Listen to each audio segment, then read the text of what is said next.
Shalom Jemaat Surabaya City Blessing. Berikut adalah pengumuman Blessing Center hari ini. Untuk jemaat yang baru pertama kali hadir bersama kami hari ini, kami mengucapkan selamat datang dan selamat bergabung. Anda dapat mengikuti ibadah kami setiap hari Minggu yang dimulai pukul 8 pagi dan ibadah 4 yang dimulai setiap pukul 10 pagi. Untuk Bapak Ibu yang berusia 60 tahun ke atas, kami mengundang Anda untuk hadir dalam ibadah lansia pada hari Sabtu Februari 14 pukul 4 sore. Mari bersama-sama bertumbuh dalam Tuhan melalui persekutuan, doa, dan kebenarannya. Bagi Bapak Ibu yang mengikuti doa pagi setiap hari Kamis, kami mengumumkan bahwa mulai bulan Februari, doa pagi akan dipindahkan ke hari Sabtu jam 10 pagi. Kami rindu untuk mengajak partisipasi saudara untuk bergabung dan bersyafaat bersama-sama. Formasi Kersel, konseling, baptis, dedikasi, atau untuk didoakan, Anda dapat menghubungi Blessing Center melalui nomor WA 0898 1333 789. Sekian pengumuman Blessing Center hari ini. Tuhan Yesus memberkati. Bersamamu Bapa, kami lewati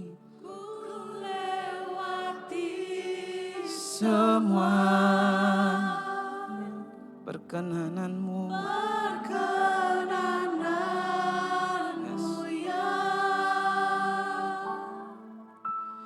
Teguhkan hatiku, Engkau yang bertindak, memberi pertolongan.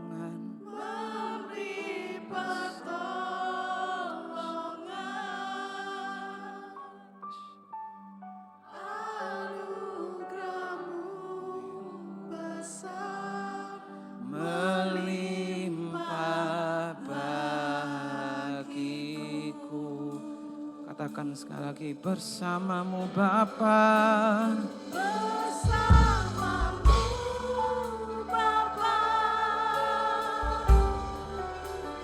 Ku lewati semua perkenananmu ya. Teguhkan hatiku, Engkau yang bertindak, memberikan kami pertolongan Tuhan. Anugerah-Mu besar, Yes, Lord. Oh, melimpah bagiku. Bersamamu Bapa, oh bersamamu kan ku lewati semua Tuhan.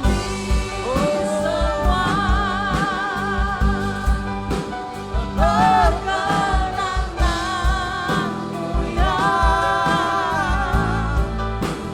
Teguhkan hatiku, Engkau yang bertindak,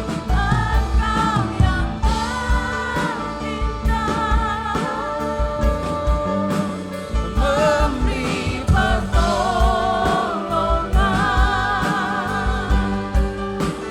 Anugerah-Mu besar, melimpah bagiku.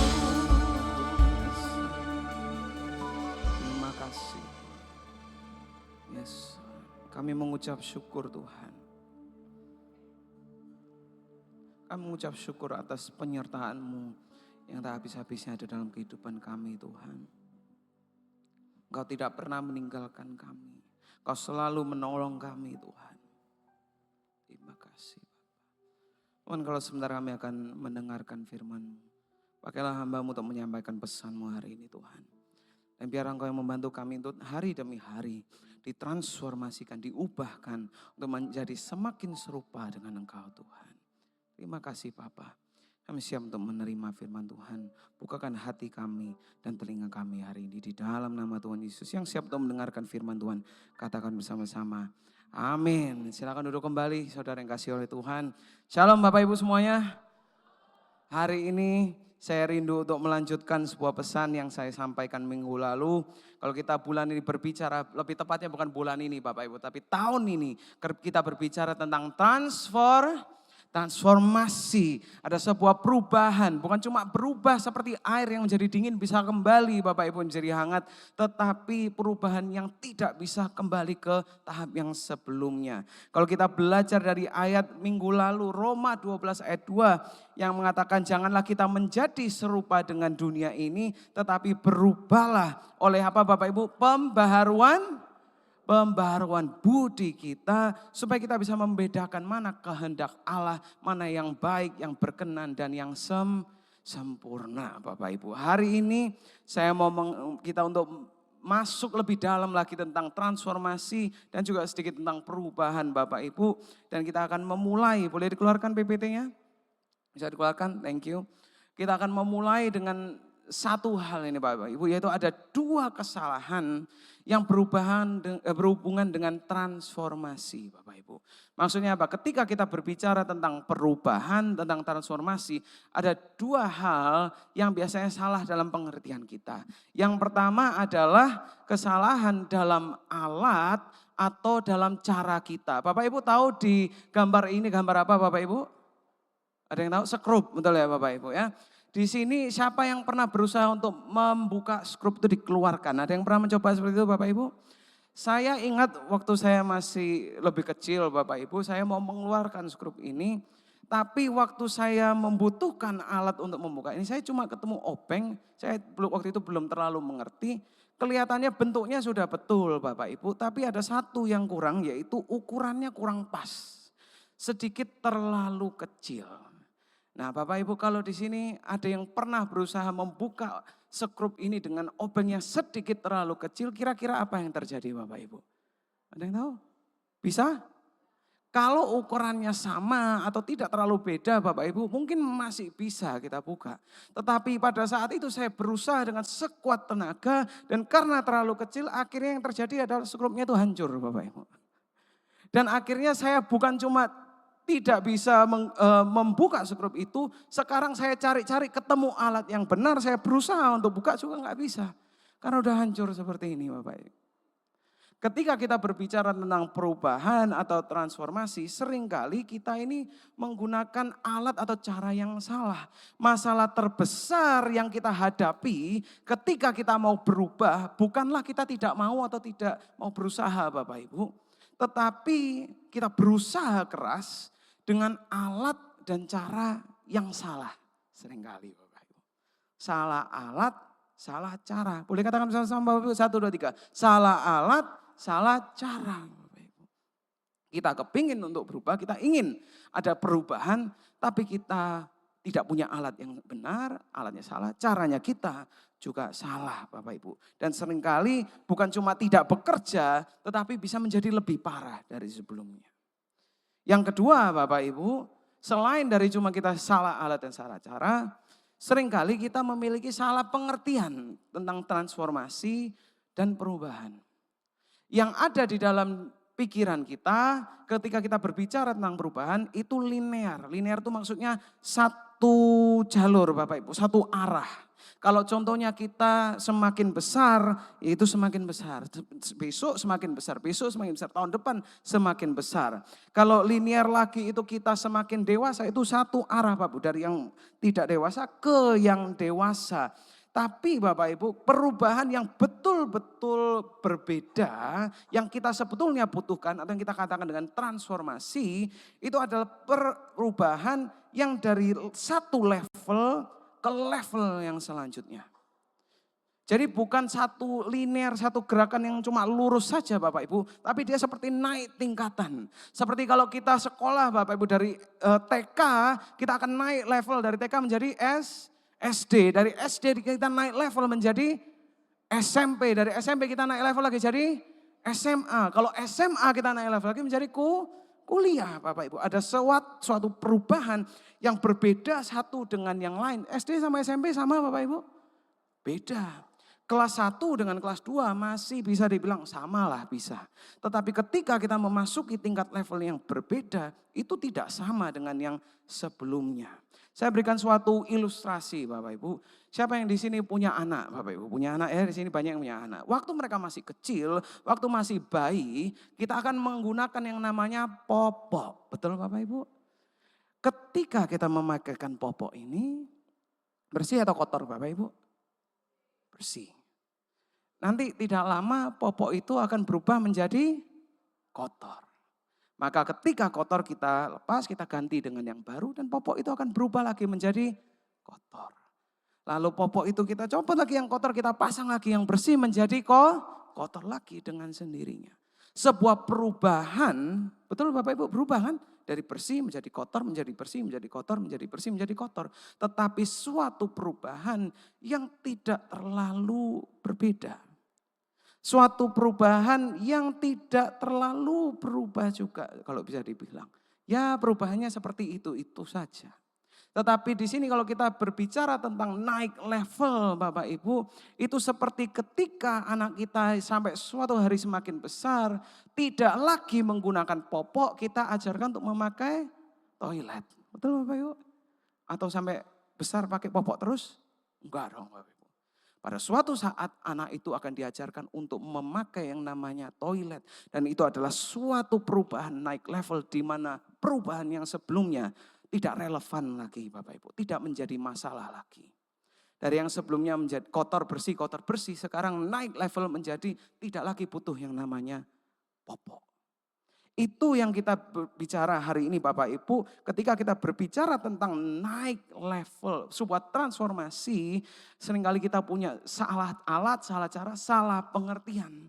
Kenapa ini penting sebagai landasan hari ini Bapak Ibu? Karena saya hari ini mau membahas sesuatu yang namanya levels of change, tingkatan perubahan.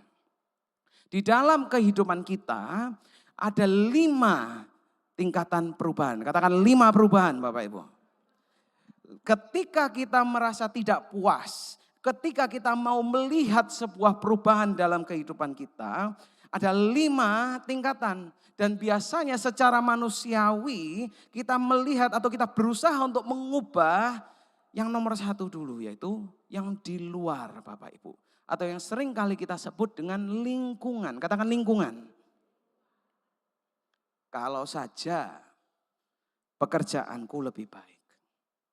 Kalau saja pasanganku lebih pengertian. Kalau saja anakku lebih nurut. Kalau saja uangku lebih banyak. Kalau saja perutku lebih kecil. Kalau saja saya pindah ke gereja yang lebih besar. Kalau saja saya pindah ke kota yang lebih baru. Atau saya pindah ke negara yang lain. Kita punya mindset, otak kita secara otomatis melihat keluar Bapak Ibu. Dan punya kepercayaan seakan-akan kalau yang di luar bisa diubah, maka sisanya akan baik-baik saja. Maka semuanya akan lancar-lancar berhasil. Maka saya akan puas. Itu yang pertama Bapak Ibu. Tapi kenyataannya, kalau boleh saya bilang Bapak Ibu, banyak orang yang mengalami perubahan yang di luar dalam lingkungan mereka, tapi mereka tetap tidak puas. Mereka tetap tidak baik-baik saja. Ada seorang pengemis Bapak Ibu, tidak punya uang, tidak punya apa-apa, makan susah. Lalu dia menang lotre 240 miliar. Bapak Ibu mau nggak menang lotre 240 miliar? Mau? Senang nggak Bapak Ibu? Kepingin nggak punya perubahan seperti itu? Kepingin pasti. Tapi tahu nggak Bapak Ibu? 240 miliar itu dalam 5 tahun habis, lalu orang ini kembali menjadi bangkrut.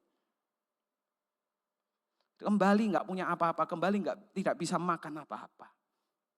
Ada seorang wanita yang ingin kulitnya lebih halus. Wah, kepingin kulitnya bisa halus. Maka dia pergi untuk operasi supaya kulitnya lebih halus.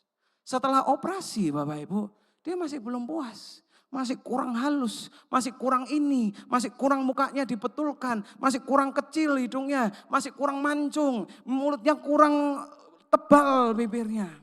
Sedikit demi sedikit dia operasi. Dia tidak puas sampai suatu hari Bapak Ibu mukanya bengkak semua. Sampai akhirnya bapak ibunya pun tidak bisa mengenali dari wajah anaknya dia. Bahkan ada yang bilang anak-anak kalau lihat dia dibilang kayak kipas angin. Karena badannya kecil tapi kepalanya besar Bapak Ibu. Dia merasa ada sesuatu yang perlu diubah di luar. Tapi ketika dia mendapatkan perubahan itu dia masih merasa tidak puas Bapak Ibu. Ketika kita berusaha untuk mengubah yang di luar, hasilnya seringkali tidak seperti yang kita harapkan. Karena apa Bapak Ibu? Karena ketidakpuasan itu bukan dari luar datangnya, dari dalam kita sendiri. Kita hanya ketika kita ini mengubah yang luar, tanpa betul-betul mengubah yang dalam, itu kita hanya membawa permasalahan kita yang sama ke dalam lingkungan atau keadaan yang baru. Masalahnya tetap sama, masalahnya tidak berubah dan tetap ada. Tetapi cuma lingkungan atau situasinya saja yang baru. Seperti ketika kita sedang naik kendaraan Bapak Ibu. Siapa yang di sini kalau naik motor, naik mobil, pernah nggak merasa orang-orang di sekitar kita seakan-akan rasanya lambat sekali? Pernah? Saya jujur sering Bapak Ibu. Naik mobil, aduh kok rasanya kanan kiri lambat, depan belakang lambat Bapak Ibu. Kita seakan-akan kepingin semuanya bisa cepat. Tapi kalau kita sebetulnya betul-betul melihat Bapak Ibu, mungkin bukan mereka yang terlalu lambat, tapi saya yang terlalu cepat. Betul? Ketika kita berhenti untuk melihat lingkungan kita. Karena jujur Bapak Ibu, kenapa kita melihat lingkungan kita? Karena seringkali kita tidak mau menilai yang ada di dalam diri kita. Jadi lebih baik menyalahkan yang di luar. Wow terlalu pelan ini orangnya. Ternyata yang salah saya, terlalu cepat. Betul Bapak Ibu? Jadi ketika kita tidak lagi berusaha untuk mengganti yang di luar, mengubah yang di luar, kita mulai melihat ke dalam. Dan itu yang seringkali kita sebut sebagai tingkatan yang kedua, yaitu perilaku. Apa yang kita lakukan Bapak Ibu. Setiap dari kita punya perilaku atau kebiasaan yang kita mau ubahkan. Betul Bapak Ibu? Andai saja saya tidak suka teriak-teriak kepada anak saya. Atau marah-marah kepada anak saya. Andai saja saya ini tidak malas. Andai saja saya tidak menonton yang tidak benar itu di internet. Andai saja saya tidak gampang tertipu. Kita ingin mengubah perilaku kita, tapi Bapak Ibu, perilaku itu tidak muncul begitu saja. Karena perilaku itu selalu terikat, selalu berhubungan dengan dua hal. Yaitu perasaan kita dan pikiran. Dan ini menjadi sebuah siklus. Sebuah lingkaran Bapak Ibu di mana perasaan kita berdampak kepada pikiran kita berdampak kepada perilaku kita, dan perilaku kita berdampak kepada perasaan kita. Contoh Bapak Ibu, ketika kita melakukan sebuah kesalahan, lalu kita merasa, aduh diriku ini kok bodoh ya. Ketika kita merasa diri kita bodoh, maka yang masuk dalam pikiran kita adalah aku bodoh. Dan ketika saya merasa dan berpikir bahwa saya ini bodoh, kira-kira apakah yang terjadi yang saya lakukan adalah sesuatu yang pintar atau sesuatu yang bodoh Bapak Ibu? Kemungkinan besar sesuatu yang bodoh. Dan ini menjadi suatu lingkaran setan Bapak Ibu. Berputar-putar saling berdampak satu dengan yang lain. Ada satu contoh yang saya gumuli Bapak Ibu. Saya seringkali berkata kepada istri saya, aduh saya ini capek. Merasa capek, berpikir capek, berkata capek. Lalu kira-kira ketika melakukan sesuatu, apakah melakukan dengan penuh tenaga Bapak Ibu? Enggak, pasti melakukannya dengan capek. Sudah melakukan dengan capek, kembali lagi semakin saya merasa capek Bapak Ibu. Lingkaran. Atau satu contoh lagi mungkin ada seorang penyanyi yang suaranya sebetulnya bagus Bapak Ibu. Tetapi karena dia tidak pede, dia merasa bahwa aduh kayaknya saya bukan penyanyi yang baik. kayaknya suaraku kurang bagus. Jadi akhirnya karena dia merasa seperti itu, dia berpikir saya tidak bisa menyanyi. Ketika dia menyanyi akhirnya suara yang keluar kira-kira bagus atau tidak bagus? Tidak bagus. Karena perasaan berdampak kepada pikiran dan pikiran berdampak kepada perilaku kita. Dan juga itu berdampak kepada perasaan kita. Dan banyak sekali orang yang berusaha, bukan cuma banyak berusaha, tetapi banyak sekali orang dan gereja yang mengajarkan kita untuk berusaha mengubah pikiran dan perasaan kita. Berusaha untuk mengendalikan pikiran dan perasaan kita. Mungkin dengan kata-kata yang positif. Mungkin dengan membaca sebuah mantra Bapak Ibu. Berusaha untuk mengontrol yang namanya perasaan dan pikiran. Supaya apa? Supaya bisa mengendalikan perilaku kita. Mengubah perilaku kita dari yang tidak baik menjadi baik. Tapi seringkali ini menjadi sebuah perangkap karena ketika kita fokus kepada perasaan dan pikiran kita, berusaha untuk mengendalikan pikiran dan perasaan kita, seringkali yang terjadi apa Bapak Ibu? Justru kita dikendalikan oleh perasaan dan pikiran kita. Maunya mengendalikan, tetapi justru karena kita fokus di situ, kita dikendalikan oleh perasaan dan pikiran kita. Ibaratnya kita ini seperti bergulat dengan diri sendiri. Seperti kita, apa ini namanya, panco ya. Panco, bayangkan Bapak Ibu kalau panco dengan tangan kita sendiri, kita berusaha menang melawan diri kita sendiri, kira-kira problemnya apa, masalahnya apa. Kalau kita berusaha untuk bergulat dengan diri kita sendiri, yang menang siapa? Kita. Kayaknya tidak pasti. Kalau saya bergulat dengan diri saya sendiri, maka yang menang adalah saya. Tapi yang kalah siapa Bapak Ibu? Saya. Dan ini menjadi suatu perangkap dalam kehidupan kita. Karena kita jatuh dalam, kita kadang menang, kadang kita kalah. Kadang menang, kadang kalah. Kadang baik, kadang tidak baik. Kadang kita suci, kudus, kadang kita melakukan hal-hal yang berdosa. Kadang kita berubah, kadang kita kembali ke yang sebelumnya. Suatu siklus di mana kita menang, kalah, menang, kalah, menang, kalah Bapak Ibu. Walaupun betul ada sebuah pergumulan yang kita harus lewati, yang kita harus lakukan Bapak Ibu. Tapi pergumulan pada level yang salah, itu sama seperti tadi kita berusaha untuk membuka skrup dengan alat yang salah. Dan malah bisa membuat situasi itu lebih parah Bapak Ibu. Ketika kita itu tidak puas, ketika kita melihat keluar, kita sudah sadar ya Bapak Ibu, yang di luar bukan yang perlu diubah, yang diubahkan harus dari dalam. Kita melihat ke perilaku kita, tapi kenyataannya pun Bapak Ibu, ketika kita mau mengubah perilaku kita bergumul Bapak Ibu. Kenapa? Karena ada yang namanya level ketiga, yaitu adalah kemampuan, katakan kemampuan. Kemampuan kita. Itu kalau saya boleh bilang Bapak Ibu, kemampuan itu seperti AC. Kalau kita pakai AC, kita nyalakan, kita akan menentukan suhunya dulu Bapak Ibu, betul? Kalau kita kepingin untuk ruangannya dingin, kita setting di 18 atau bilang aja 16 lah paling dingin. Betul ya Bapak Ibu? Dingin enggak 16 Bapak Ibu? Dingin. Cara kerjanya AC itu seperti apa sih Bapak Ibu? Cara kerjanya adalah AC itu akan mendeteksi suhu dari ruangan itu berapa. Dan dia akan menggunakan alat yang di dalamnya untuk mengubah suhu yang panas ini menjadi sesuai dengan yang ditentukan. Kalau tadi kita bilang 16, maka alat itu akan mengubah suhu itu sampai dia 16 derajat Celcius. Ketika dia mencapai angka 16, kira-kira apa yang terjadi Bapak Ibu? Apakah dia bisa berubah menjadi 15? Tidak bisa. Karena ada suatu batasan yang kita tentukan di AC cuma cukup sampai 16. Maka ketika dia sampai 16 dia akan mati, alatnya itu dimatikan sebentar. Lalu dia akan menunggu sampai suhunya itu turun. Lalu dia akan mendinginkan kembali sampai 18. Lalu dia akan matikan kembali, lalu didinginkan kembali sampai 18 Bapak Ibu. Tapi dia tidak akan pernah bisa melampaui dari angka yang menjadi batasan tersebut.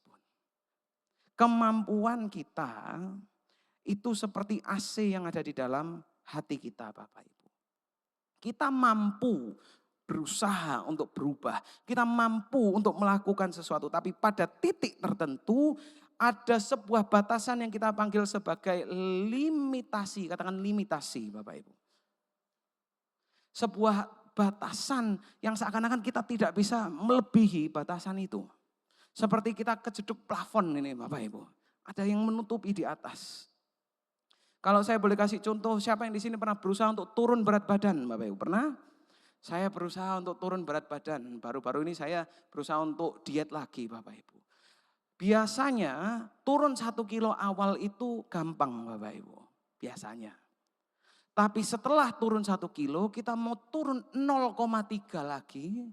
Itu lebih susah.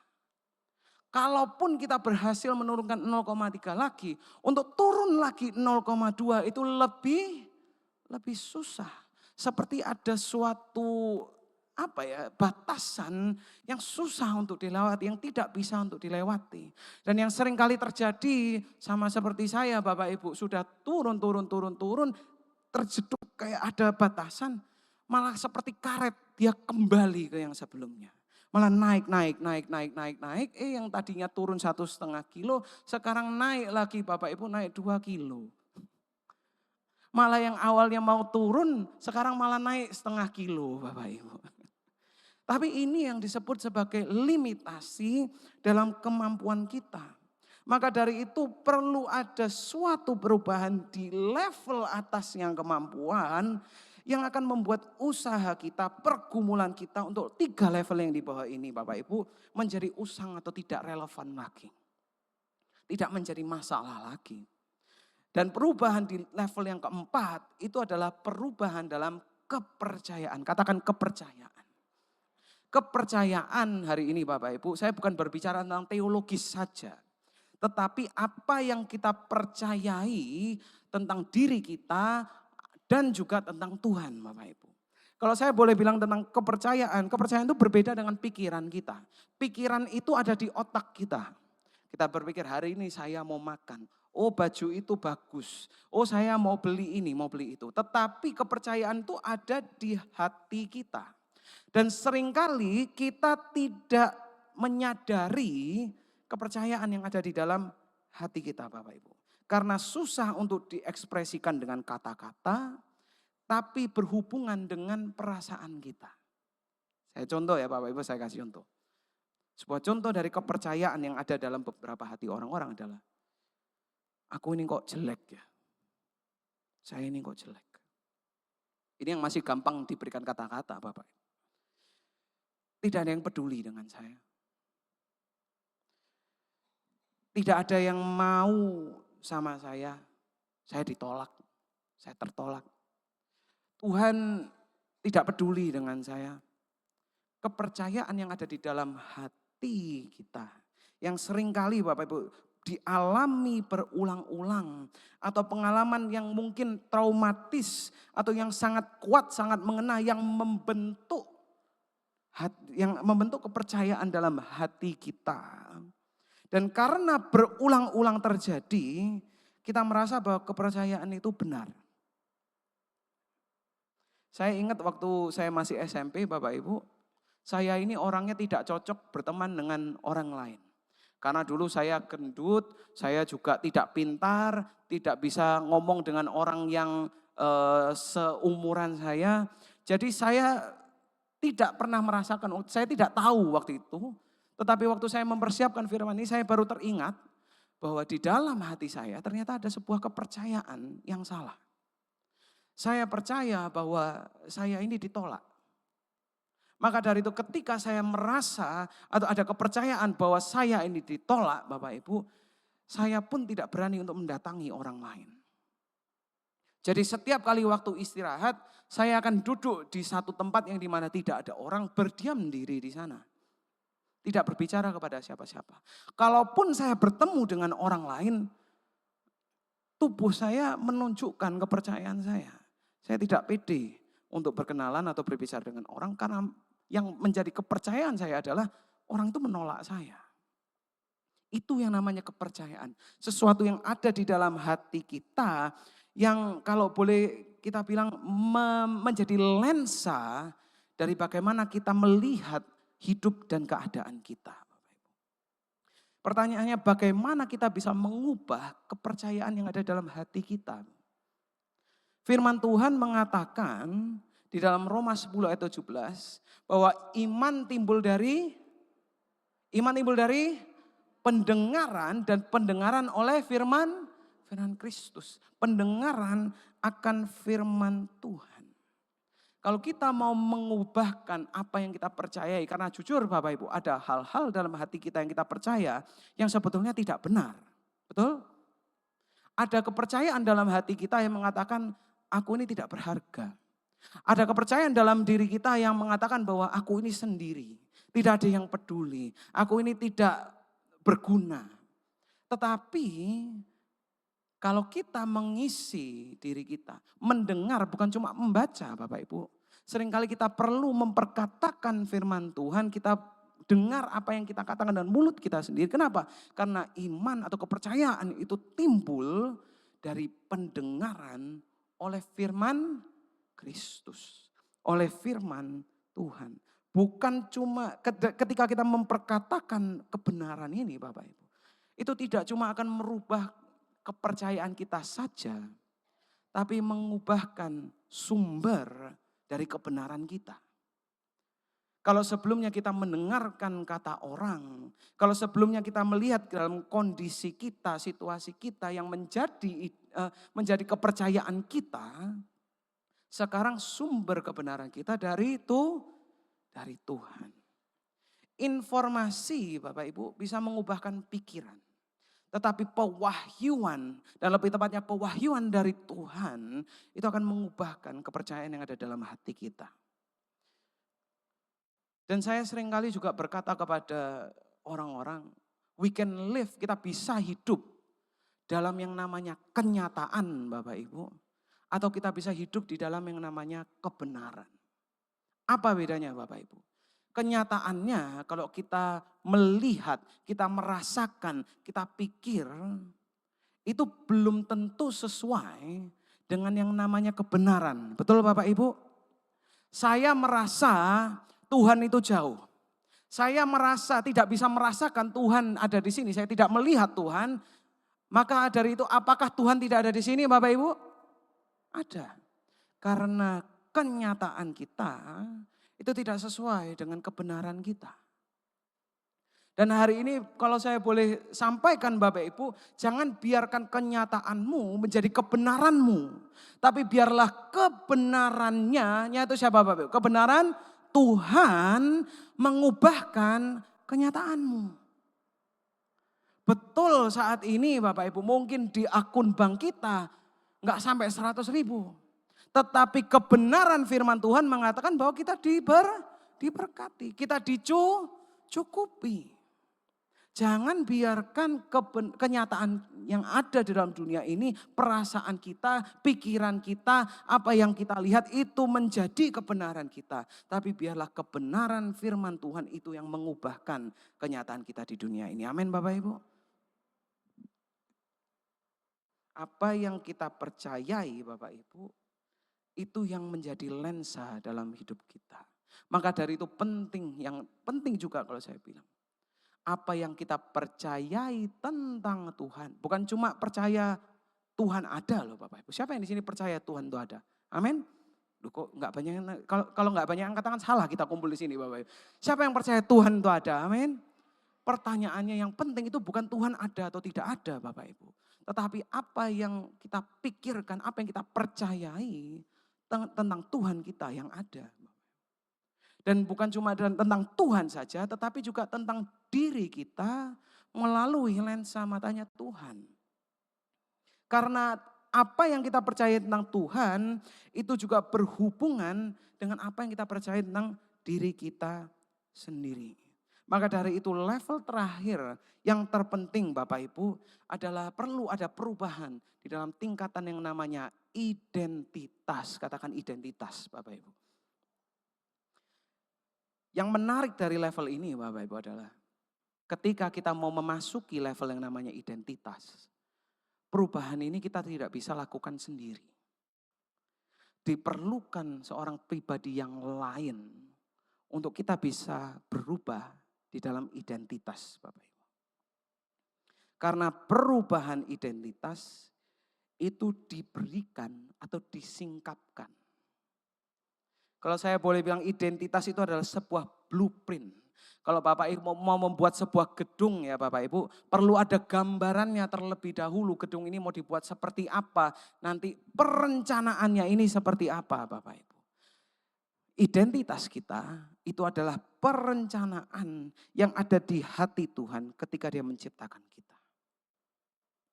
Identitas kita itu bukan ditentukan oleh masa lalu kita, bukan ditentukan oleh kegagalan kita, bukan ditentukan oleh nilai yang diberikan oleh orang lain.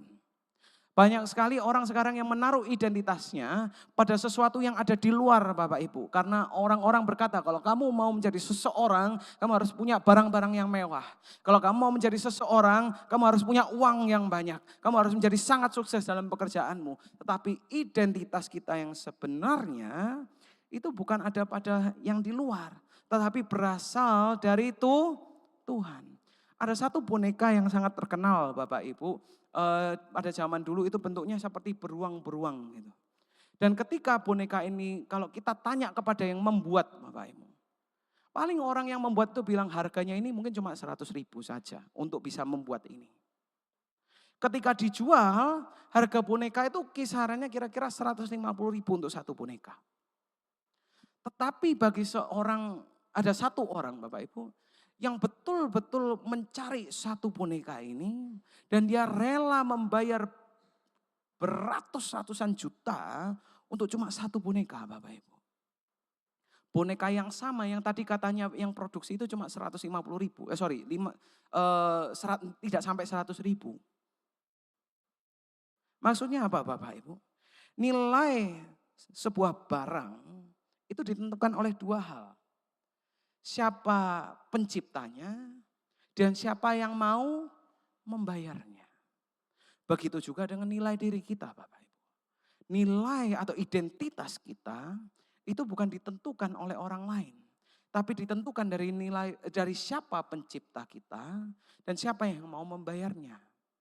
Pencipta kita itu adalah Tuhan yang luar biasa, betul Bapak Ibu? Tetapi siapa yang mau membayar untuk hidup kita, itu juga tidak kalah luar biasa. Karena kita sekarang tahu ada seorang pribadi yang rela untuk memberikan segalanya supaya dia bisa memiliki kita kembali. Betul Bapak Ibu? He paid the ultimate price. Harga yang tertinggi supaya kita bisa kembali menjadi miliknya. Identitas kita tidak ditentukan oleh situasi kita atau masa lalu kita atau kegagalan dan masalah kita. Tetapi oleh Tuhan dan pencipta kita Bapak Ibu. Saya mau memberikan satu kesaksian. Sebentar lagi selesai Bapak Ibu. Suatu hari ada seorang pendeta yang melayani konseling untuk seorang wanita. Wanita ini badannya sangat besar dan dia gayanya seperti seorang pria Bapak Ibu. Dan ketika konseling Bapak Ibu, Tuhan menggerakkan hati dari pendeta ini untuk berkata kepada wanita ini. Dia berkata, kamu tahu kan Tuhan itu menciptakan kamu sebagai wanita. Ketika berbicara menyampaikan itu Bapak Ibu, wanita ini menjadi marah. Dan wanita ini mengatakan wanita itu lemah. Wanita itu korban. Dan aku tidak mau menjadi korban. Lalu pendeta ini selama beberapa waktu dia mengkonselingi wanita ini. Dia berusaha untuk mematahkan kebohongan yang ada di dalam dirinya ini tentang identitasnya bahwa dia bukan wanita. Dia tidak mau jadi wanita. Dan dia berusaha dengan segala cara. Dia mengatakan bahkan secara biologis sebetulnya Anda itu wanita. Dan menjadi wanita itu baik-baik saja. Tuhan itu menciptakan wanita itu baik. Dan sedikit demi sedikit Bapak Ibu kebohongan itu terkikis. Sampai suatu hari wanita ini menelpon pendeta. Dan wanita ini bilang sama Pak Pendeta, suatu hari dia bilang, Pak Pendeta, saya ini hari ini menstruasi. Lalu Pak Pendeta ini bingung, karena wanita ini sudah berumur 35 tahun. Dia berpikir, ya kamu tahu kan harus apa, kan kamu sudah 35 tahun, ya harusnya ngerti dong harus apa. Lalu wanita ini bilang, Pak Pendeta bukan itu maksudnya, Pak Pendeta enggak ngerti. Selama saya hidup 35 tahun, saya tidak pernah punya yang namanya menstruasi. Inti dari kesaksian ini apa Bapak Ibu? Ketika ada perubahan dalam identitas, itu bukan cuma perubahan tentang siapa diri kita saja Bapak Ibu. Tapi perubahan itu bisa berdampak bahkan kepada sesuatu yang biologis atau fisik kita Bapak Ibu. Betapa hebatnya kuasa dari perubahan identitas itu Bapak Ibu. Dan tidak cuma mengubah apa yang kita percaya saja, tapi bisa mengubah yang lain-lainnya. Kalau tadi kita belajar ada 5 level Bapak Ibu. Kenapa penting untuk kita belajar tentang perubahan identitas? Biasanya Bapak Ibu kita berusaha untuk mengubah dari yang paling bawah ke atas. Kita mengubah lingkungan tidak bisa, kita berusaha untuk mengubah perilaku. Kita berusaha untuk mengubah perilaku, kita tidak bisa, kita berusaha untuk mengubah kemampuan kita. Tapi biasanya karena limitasi kita berhenti di kemampuan kita Bapak Ibu. Tapi yang namanya transformasi itu dari dalam ke keluar. Ketika ada terjadi perubahan dalam identitas kita Bapak Ibu, itu akan mengubah kepercayaan kita. Ketika ada perubahan dalam kepercayaan itu akan mengubah kemampuan kita. Ketika ada perubahan dalam kemampuan itu akan mengubah perilaku kita. Dan pada akhirnya yang dari semua itu Bapak, yang dimulai dari identitas itu akan mengubahkan lingkungan kita. Kalau saat ini kita bilang yang butuh berubah itu yang luar, saya hari ini mau mengatakan Bapak Ibu, salah, yang perlu diubahkan itu yang dalam terlebih dahulu. Kita perlu punya identitas yang benar terlebih dahulu. Kita punya identitas yang sesuai dengan firman Tuhan. Kenapa? Karena ketika identitas kita sudah benar, yang lainnya ini akan turun. Yang lainnya ini akan mengikuti perubahan identitas. Kalau kita sudah belajar tentang yang namanya ulat menjadi kupu-kupu Bapak Ibu. Ada sesuatu yang masuk dalam pikiran saya ketika saya mempersiapkan firman Tuhan dalam minggu-minggu ini. Kenapa ketika ulat itu berubah menjadi punya sayap, ketika dia berubah menjadi punya kaki. Kenapa dia itu menjadi kata-katanya kupu-kupu. Kenapa panggilannya kupu-kupu Bapak Ibu? Kalau memang dia adalah ulat dan ulat itu punya sayap. Kenapa kok kita bilang itu ulat terbang Bapak Ibu? Kenapa? Karena di situ terjadi sebuah perubahan identitas Bapak Ibu.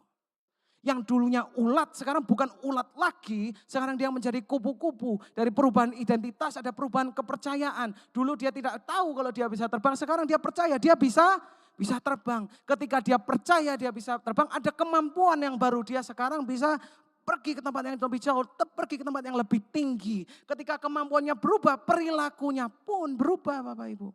Kalau ulat cuma berdiam di satu pohon, sekarang perilakunya dia bisa kemana-mana. Dan ketika perilakunya berubah, itu mengubahkan juga kepada lingkungannya dia sebagai kupu-kupu. Perubahan identitas itu sepenting itu Bapak Ibu.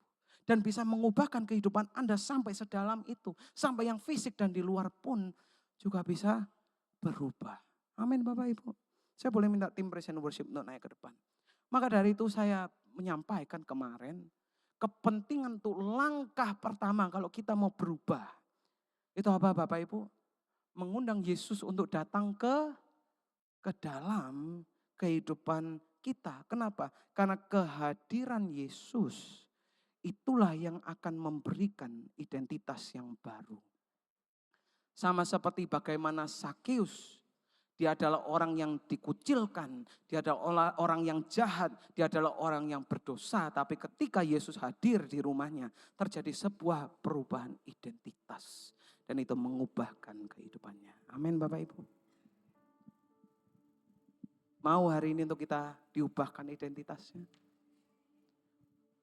Kita memandang kepada Yesus. Apa yang kita percayai tentang dia. Dan juga kita melihat ke dalam firman Tuhan dan kebenarannya. Dan itulah yang menjadi identitas kita.